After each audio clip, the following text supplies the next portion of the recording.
आपसे बात का आगाज़ करती हूँ शैला रज़ा साहिबा। अब आपने ऐलान तो कर दिया है और इसका अब आगे जाकर हम क्या हल देखें, क्योंकि अब क्या तमाम जो सियासी जमातें हैं वो इस हवाले से एक पेज पर हैं और सिराज भी अब ये कहने लग गए हैं कि जो जमात इस्लामी है बाकायदा कानूनी रास्ता इसमें इख्तियार करेंगे। जमात इस्लामी भी गोया ये कि अदालत जाने का अब इरादा रखते हैं, सुप्रीम कोर्ट, अगर इलेक्शंस बर वक्त नहीं हुए। सिराजुल हक की ट्वीट नाजरीन हमारे देख भी सकते हैं।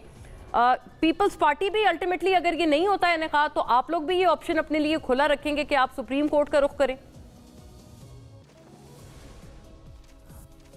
बिल्कुल, क्योंकि हम ये समझते हैं कि आइन में कहीं भी ये नहीं लिखा कि सेंसेस हो तो उसके बाद डिलिमिटेशन ज़रूर हो।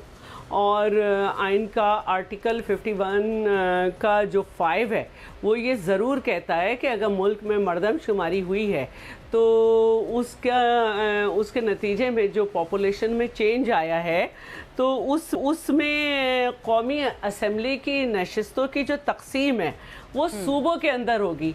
अब सीसीआई में तो पहले ही बता दिया गया था कि सूबों के अंदर नशिस्तों की तकसीम में कोई तब्दीली नहीं आ रही, क्योंकि जो जितना रिजल्ट है वो उस पर तो हम मुतमईन थे, लेकिन अभी तो ब्लॉक का रिजल्ट ही नहीं दिया गया।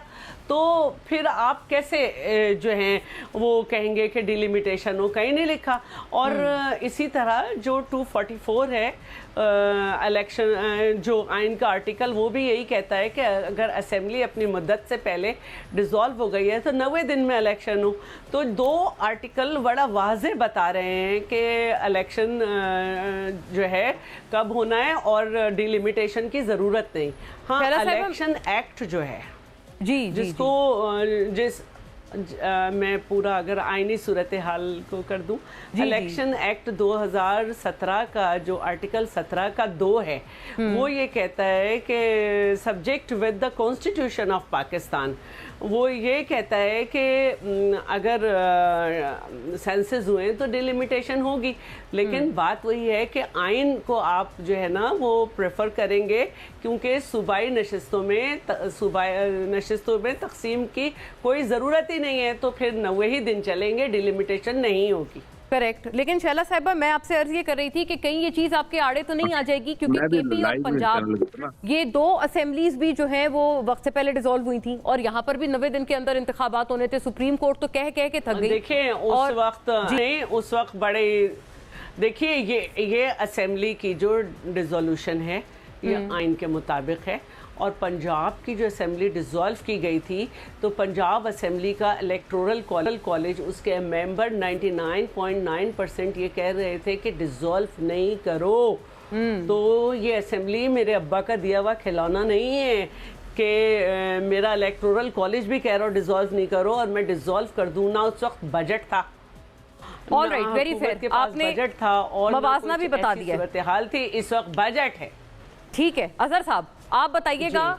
बहुत यकसर मुख्तलिफ है शैला साहिबा की आपने बात, और केपी के इलेक्शन का तो जिक्र ही नहीं था, कहीं इलेक्टोरल कॉलेज भी राजी नहीं था। केपी इलेक्शन का तो सुप्रीम कोर्ट ने भी जिक्र नहीं किया था अजहर साहब, और सुप्रीम कोर्ट भी सिर्फ पंजाब के इलेक्शन के ऊपर एम्फेसाइज कर रही थी। तो अभी की डिसोल्यूशन असेंबली की, कौमी असेंबली की, वो यकसर मुख्तलिफ है उस डिसोल्यूशन से जो कि तमाम जो पिछली हुकूमत थी वो कहती थी कि सिर्फ एक शख्स की अना की ऊपर हुई है इसकी डिसोल्यूशन, दो असेंबलीज की। अच्छा, वो मैं बताऊं ना, ये सियासी बातें करते हैं, आइन और कानून शायद पढ़ते नहीं है।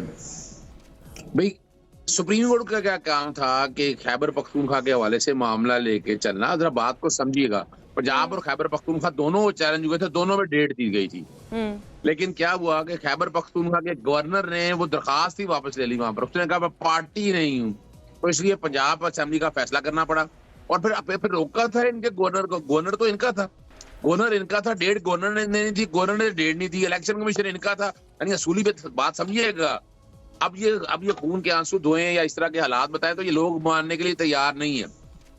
3 बड़े ब्लंडर किए इन्होंने। इनको किसने कहा था कि सेक्शन 57 ने क्या में तरमीम करें कि जो है इलेक्शन जो है वो डेट जो है इलेक्शन कमीशन देगा? किसने कहा था? आइन में लिखा हुआ आर्टिकल 48 में इलेक्शन की तारीख जो है वो देनी है सदर पाकिस्तान ने। आर्टिकल 105, 107 में लिखा है कि सूबाई गवर्नर ने डेटें देनी है। ये सबसे पहला ब्लंडर इनका। दूसरा, ये किसने कहा था कि मुश्तरका मफादात काउंसिल में बैठे, मुश्तरका मफादात काउंसिल में बैठकर फैसला करें। कि जनाब हम पहले endorse कर दिया, हाँ।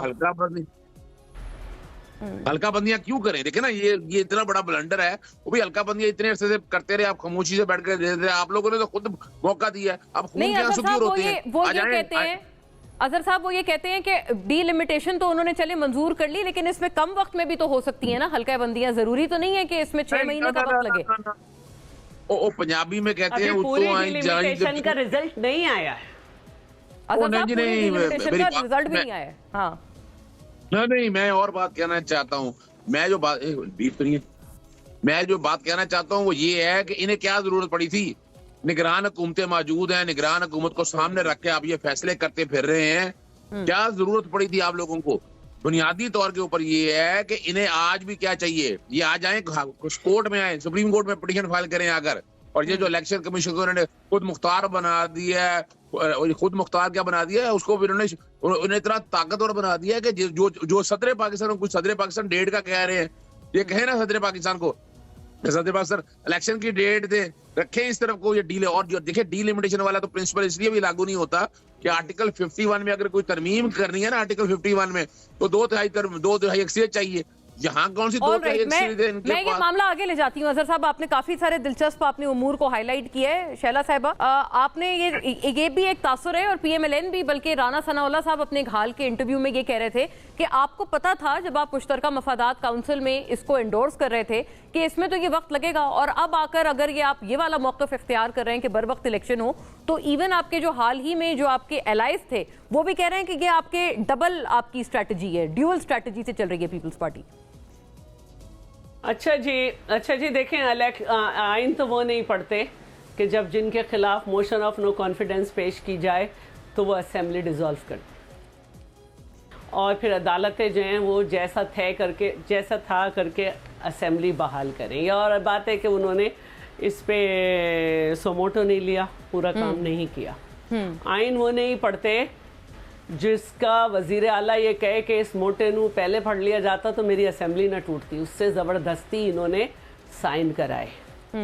और आइन हमने पढ़ा है तो हम ये कह रहे हैं कि भाई जब असेंबली सूबाई नशिस्तों में कोई तब्दीली ही नहीं हो रही तो, और रिज़ल्ट जितना आया है वो सही है, बाकी तो ब्लॉक का तो रिज़ल्ट अभी सिंध को दिया ही नहीं गया, तो कहाँ लिखा है आइन में कि सेंसस के बाद डिलिमिटेशन की जाए? भाई ये आइन में लिखा ही नहीं है। आपने भी 51 के 5 का हवाला दिया, मैंने ऑलरेडी दिया। मैं कानून पढ़ी भी नहीं हूँ, लेकिन मैंने दिया कि आइन का 51 का 5 ये कहता है कि अगर सेंसस के नतीजे में आबादी का जो रिजल्ट आया है तो नेशनल असेंबली की तकसीम सूबाई के थ्रू होगी, सूबाई नशिस्तों के जरिए होगी। तो सूबाई नशिस्तों में तो कोई तब्दीली आ ही नहीं रही है, तो कहाँ से फिर जो है वो आप चाहे CCI में इसको बात करें या ना करें, इसमें आइन लगता ही। अच्छा शैला साहिबा, एक और नुक्ता है, कह रहे हैं कि वहाँ पे ये बात नहीं हुई, वो झूठ बोल रहे हैं। और दूसरी बात यह है कि मैंने आपको ये कहा कि इलेक्शन एक्ट ये कहता है कि डिलिमिटेशन हो, लेकिन एक्ट जो है वो आइन को ऊपर नहीं आ सकता, सुपरसीड नहीं करता। इसी सही तरह बात है। जो दूसरी बात है उसमें जो आपने उसमें भी जो आपने जब बात की है सदर वाली, तो उसमें भी अगर कोई इख्तियार है तो उसमें भी लिखा है with the subject of the constitution. तो जो चीज कॉन्स्टिट्यूशन में मौजूद है वो किसी एक्ट के जरिए उसको सुपरसीड नहीं किया जा सकता। यहाँ पे 2 एक्ट 244 और 51 का 5 ये कह रहे सूबाई नशिस्तों के जरिए की जाएगी। सूबाई नशिस्तों में चेंज आ नहीं रही और डिलिमिटेशन का कहीं नहीं लिखा, और 244 ये कह रहे हैं 90 दिन में इलेक्शन। तो दोनों चीजें मुख्तलिफ हैं। जब आप ये बात करते हैं कि इस वक्त फला पार्टी शैला साहिबा ये भी बात करते हैं सेंटीमेंट है, और उस वक्त सेंटीमेंट पंजाब के वक्त नहीं था। सदर मुमलिकत कह रहे हैं एटलीस्ट कोशिश तो कर रहे हैं अपनी तरफ से कि इंतखाबात बरवक्त हों। कोशिश सभी कर रहे हैं, बाहर भी गई है देखिए बाहर भी गई है, हम भी जाएंगे और जिसको जाना है वो भी जाए। लेकिन जिन्होंने आइन तोड़ा कि vote of motion of no confidence पे असेंबली डिसॉल्व कर दी, वो तो हमें सबक ना पढ़ाए ना।